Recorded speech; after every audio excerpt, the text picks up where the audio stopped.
नमस्कार बच्चों। उपन्यास के तत्वों पर आधारित यह वीडियो तृतीय वर्ष हिंदी साहित्य के सेकंड पेपर के लिए तथा हिंदी एमए उत्तरार्ध के 10वें प्रश्न पत्र के लिए तैयार किया जा रहा है। इन दोनों ही प्रश्न पत्रों में आपको उपन्यास का अध्ययन करना है और आप उपन्यास को किस प्रकार से पढ़ा जाए या उसकी समीक्षा किस प्रकार से की जाए, इसे समझने के लिए आपको उपन्यास के इन तत्वों के बारे में जानकारी होना बहुत ज़रूरी है। तो पहले मैं आपको उपन्यास के तत्वों के विषय में केवल उनका नामकरण बता देती हूँ। पहला तत्व है कथा वस्तु या कथानक, दूसरा है पात्र या चरित्र चित्रण, तीसरा है कथोपकथन, चौथा देश काल एवं वातावरण, पांचवा है भाषा शैली और छठा है उद्देश्य। पहला बिंदु हमने चुना था कथा वस्तु या कथानक। अब लेखक जो भी विषय उठाता है जीवन के किसी भी क्षेत्र से, चाहे वह इतिहास हो, राजनीति हो, पुराण हो, समाज का कोई भी वर्ग हो, जहाँ से वह अपनी कहानी का चयन करता है, अपने पात्रों का चयन करता है, जिन स्थितियों का वह चित्रण करना चाहता है, उनका चित्रण करने के लिए पूरे के पूरे उपन्यास में वह जो भी कथा बुनता है वह पूरी की पूरी कथा कहलाती है कथा वस्तु। और कथा वस्तु का क्षेत्र कहीं से भी लिया जा सकता है, अर्थात मनुष्य का जो जीवन है उसमें से जो भी कोई भी हिस्सा, चाहे वह व्यक्ति का व्यक्तिगत सुख हो, दुख हो, समाज से संबंधित कोई भी बिंदु हो, उसको लेखक अपने उपन्यास के लिए चुन सकता है।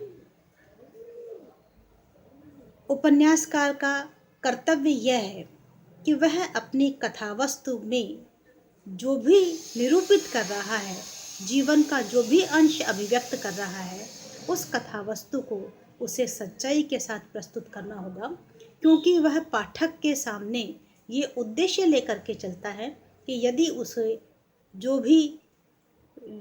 भी उसका उद्देश्य है, चाहे किसी व्यक्ति की सुख की अनुभूति का है, चाहे उसकी दुख की अनुभूति का है, चाहे समाज की किसी आवश्यकता का है, चाहे परिवर्तन की आवश्यकता है, चाहे उसे उपदेश देने की आवश्यकता है, अथवा वह किसी यथार्थ का परिचय कराना चाह रहा है, यह सब कुछ तभी संभव हो पाएगा जब लेखक उसमें यथार्थ चित्रण करेगा। इसलिए लेखक का कर्तव्य है कि वह जब भी कथावस्तु का निर्माण करे तब वह उसमें इस प्रकार से चित्रण करे कि वह पाठक को विश्वसनीय लगे, उसमें कोई भी चीज़ अविश्वसनीय न हो।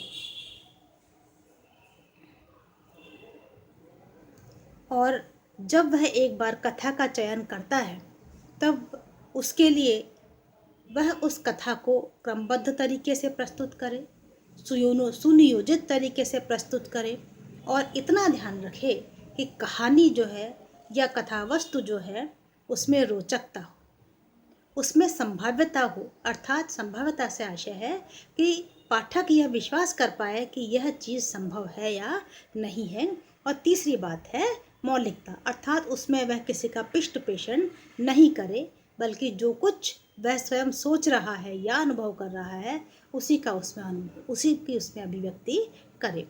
दूसरा बिंदु है बच्चों पात्र या चरित्र चित्रण। अब लेखक जो भी उद्देश्य लेकर के अपने उपन्यास की रचना कर रहा है उसके लिए उसे कुछ निश्चित पात्रों की आवश्यकता पड़ती है, तो इसलिए दूसरा बिंदु है पात्र या चरित्र चित्रण। पात्र ही है जिसके माध्यम से लेखक जीवन के यथार्थ का चित्रण करता है, उपन्यास के भीतर की परिस्थितियों को उजागर करता है। इसीलिए उसे अपने पात्रों को विश्वसनीय तरीके से, मौलिक तरीके से जनता के सामने, पाठक के सामने प्रस्तुत करना होगा। और दूसरी बात ये कि पाठक जो है वो कोई भी हो सकता है, जन सामान्य भी हो सकता है, विशिष्ट व्यक्ति भी हो सकता है, वह समाज के किसी भी तबके से उठा हुआ हो सकता है। अब यह लेखक पर निर्भर करता है कि वह उस चरित्र चित्रण को कितने प्रभावी तरीके से कर पा रहा है, पूर्ण कर पा रहा है। कहीं कहीं वह केवल अंतर्द्वंद का भी चित्रण करना चाहता है और कहीं कहीं वह परिस्थितियों का भी चित्रण करना चाहता है। जो भी हो, कभी उद्देश्य लेकिन यही है कि जो कुछ भी लेखक लिखना चाह रहा है वह उस पात्र के और उस पात्र के आसपास जो भी परिस्थितियां हैं, उसकी जो भी परिस्थितियां हैं, उन परिस्थितियों के माध्यम से ही अपने उद्देश्य को उपन्यास में वह पूरा कर पाता है। और कुछ उपन्यास ऐसे हैं जिनमें आदर्शवादी पात्रों की सृष्टि की जाती है, कुछ उपन्यास ऐसे हैं जिनमें यथार्थवादी पात्रों की सृष्टि की जाती है। वर्तमान समय के ज़्यादातर जो पात्र हैं वे यथार्थ के निकट हैं, चाहे उनकी विषय वस्तु समाज से जुड़ी हो, चाहे परिवार से जुड़ी हो, अथवा उनके अपने ही दुख दंड अथवा अंतर्द्वंद से जुड़ी हुई हो। अगला बिंदु है बच्चों कथोपकथन। कथोपकथन से आशय है संवाद, और कथोपकथन दो या उससे अधिक पात्रों के बीच में संभव हो पाता है, क्योंकि कथोपकथन से आशय है बातचीत या संवाद। अब वैसे तो कथोपकथन जो है वह नाटक का अंश है, नाटक में ज़्यादातर काम में आता है, लेकिन उपन्यास या कहानी में भी संवाद की स्थिति बनी रहती है, क्योंकि संवाद ही वह माध्यम है जिससे लेखक दो पात्रों की आपसी बातचीत को, उनकी भावनाओं को, उनके विचारों को पाठक के सम्मुख प्रस्तुत करता है।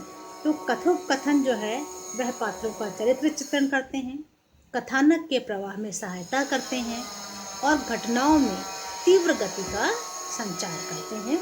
और कथोपकथन की विशेषता यह होनी चाहिए कि संवाद जो भी बोल रहा है वे उस पात्र के अनुकूल हों, स्वाभाविक हों, संक्षिप्त हों, सरल हों और प्रभावी हों। तभी उनमें सजीवता बनी रहेगी और पाठक को उसमें आनंद भी आएगा या उसमें रोचकता की अनुभूति होती रहेगी। अगला बिंदु है बच्चों देश काल या वातावरण। अब उपन्यास में देश काल वातावरण अथवा युग धर्म की सजीव उपस्थिति भी आवश्यक है। इसी के कारण लेखक अपने उपन्यास में युग विशेष या देश विशेष की सामाजिक स्थिति, रीति रिवाज, आचार विचार, संस्कृति, सभ्यता और विचारधारा पर प्रकाश डालता है। पात्रों के कथन, उनके क्रियाकलाप, वेशभूषा, खान पान, आचार विचार सभी में युग धर्म स्वाभाविक रूप से झलकता हुआ दिखाई पड़ता है। जैसे यदि प्रेमचंद के उपन्यासों की बात की जाए तो प्रेमचंद के समय किसान की क्या स्थिति थी, जमींदार वर्ग किस प्रकार का था, अंग्रेजी शासन किस प्रकार का था, किसानों की आर्थिक स्थिति कैसी थी और भारतीय जनमानस उस समय किन कष्टों में जी रहा था या किन संस्कारों में जी रहा था, ये पूरा का पूरा परिदृश्य हमारे सामने प्रेमचंद के साहित्य को पढ़ने से स्पष्ट हो जाता है। तो इस प्रकार से लेखक जो है वह अपने समय की परिस्थितियों को, वातावरण को, समाज को, उसकी परंपराओं को साहित्य में अभिव्यक्त करता है। अगला बिंदु है बच्चों भाषा शैली। वस्तुतः उपन्यासकार भाषा शैली के माध्यम से ही अपनी अनुभूतियों को व्यंजित करता है। भाषा में सरलता, स्वाभाविकता, सजीवता, भावों के अनुरूपता, प्रभावोत्पादकता और लाक्षणिकता उपस्थित होनी चाहिए। मुहावरे और लोकोक्तियों का प्रयोग भी लेखक अपनी प्रवृत्ति के अनुसार करते रहते हैं। भाषा की विशेषता यह होनी चाहिए कि भाषा स्वाभाविक, पात्रों के अनुकूल और स्थिति के अनुरूप होनी चाहिए, तभी वह पाठकों को अधिक प्रभावित कर पाएगी। उपन्यासों की शैली संकेतात्मक नहीं होती है, क्योंकि उपन्यास में लिखने के लिए काफ़ी स्थान होता है। इसलिए जैसे कहानी में कई बार लेखक संकेत करके छोड़ना चाहता है, वैसे उपन्यास में वह संकेत में न कहकर विस्तार में अपनी बात कहने का प्रयास करता है। और दूसरी बात ये कि उपन्यास में वह वातावरण की सृष्टि कर पाता है, अतः वह पूरी तरह से खुल करके अपनी बात कहता है। उसके निजी अनुभव, वातावरण, संस्कार, शिक्षा, जीवन को देखने और चित्रित करने के जो भी उसके निजी ढंग हैं, वे सारे ढंग उसकी भाषा शैली में अभिव्यक्त होते हैं। अब उपन्यास के अंतिम तत्व पर बात की जाए, वह है उद्देश्य। साहित्य के या उपन्यास के उद्देश्य के विषय में हमेशा से ही अलग अलग राय रही है। यदि प्राचीन मनीषियों की माने तो वे साहित्य के दो उद्देश्य मानते हैं, एक स्वांतः सुखाय और दूसरा जनहिताय। स्वांतः सुखाय का अर्थ है कभी कभी लेखक स्वयं अपने आनंद के लिए लिखता है, कभी कभी लेखक जनहिताय अर्थात जनता को आनंद प्रदान करने के लिए लिखता है। हमारी जो प्राचीन साहित्य समीक्षा की पुस्तकें हैं, उनमें साहित्य का उद्देश्य, अंतिम उद्देश्य बताया गया है आनंद की प्राप्ति। लेकिन आप ये ध्यान रखिए बच्चों कि जब गद्य का आविष्कार हिंदी साहित्य में होता है तो देश में सामान्य परिस्थितियां बिल्कुल भी नहीं थी। देश एक बहुत उग्र आंदोलन के दौर से गुजर रहा था। राजनीतिक स्वतंत्रता के लिए लड़ाई लड़ी जा रही थी और देश का जो प्रबुद्ध वर्ग था वह समाज सुधार, धर्म सुधार के लिए आंदोलन कर रहा था। लेखक वर्ग ऐसा था जो इस सारी प्रक्रिया को, अपने आसपास के दुखों को, कष्टों को, इच्छाओं को, आशाओं को, अभिलाषाओं को देख रहा था और इसमें कुछ भी आनंदप्रद नहीं था। इसीलिए गद्य लेखन का प्रारंभ हिंदी साहित्य में किसी आनंद की सृष्टि के लिए नहीं हुआ, बल्कि अपने समय के यथार्थ का या तो चित्रण करने के लिए हुआ है या व्यक्ति के जो मानसिक उलझने हैं, अंतर्द्वंद हैं, उनके यथार्थ का चित्रण करने के लिए हुआ है। तो यदि ये पूछा जाए कि उपन्यास का उद्देश्य क्या है, तो हमको ये कहना पड़ेगा कि उपन्यास का उद्देश्य है मनुष्य के जीवन की परिस्थितियों अथवा मन स्थितियों का यथार्थ और विश्वसनीय चित्रण करना। उपन्यास जितना विश्वसनीय होगा वह उतना ही बेहतर होगा और वह उतना ही कालजयी अर्थात लंबे समय तक पाठकों में के मनोमस्तिष्क में स्थान बनाए रखने वाला होगा। और कई रचनाएं तो ऐसी भी होती हैं जो अपने आप में पूरे युग को परिवर्तन करने की सामर्थ्य रखती हैं। उसका कारण यही है कि वे एक निश्चित अच्छा उद्देश्य लेकर के चलती हैं और उस उद्देश्य को पूरा करने के लिए एक सुंदर रचना को लेखक अपनी सशक्त लेखनी के माध्यम से समाज के सामने रखता है। हम जानते हैं कि स्वतंत्रता आंदोलन के दौरान लेखकों ने कलम के सिपाही की भूमिका निभाई है।